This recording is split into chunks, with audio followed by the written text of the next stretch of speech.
நீங்கள் இதை கேட்டால் ஆச்சரியப்படுவீர்கள். ஒரு ட்ரிங்க் உங்கள் வயதை 30 ஆண்டுகள் குறைக்கக்கூடியது. ஆம், இது ஒரு அதிசயமான பானம். இதை குடித்தால் உங்கள் வயது 5 முதல் 30 ஆண்டுகள் வரை குறைவாக தெரியும். இந்த ட்ரிங்க் தயாரிக்க முதலில் ஒரு காரட்டை நறுக்கவும், பின்னர் ஒரு பீட்ரூட்டை நறுக்கவும். இப்போது ஒரு மிக்ஸி ஜாரில் நறுக்கிய காரட், பீட்ரூட், மாதுளை, 3 முதல் 4 பேரிச்சம்பழம் மற்றும் அரை கிளாஸ் தண்ணீரை சேர்த்து மிக்ஸி செய்து ஜூஸ் ஆகவும், அதை வடிகட்டி தினமும் காலையில் குடிக்கவும்.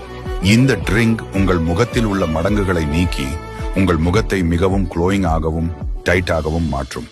மேலும் உங்கள் உடலுக்குள் உள்ள பலவீனத்தையும் போக்கி உங்களை இளமையாக மாற்றும். ஆகவே தயங்காதீர்கள். இதை உங்கள் அம்மாக்கள் மற்றும் சகோதரிகளுடன் பகிர்ந்து கொள்ளுங்கள். இப்படி பல நல்ல தகவல்களை தெரிந்து கொள்ள எங்களை ஃபாலோ செய்ய மறக்காதீர்கள். Thank you guys. சப்ஸ்கிரைப் பண்ணிட்டு வீடியோவை லைக் பண்ணுங்க.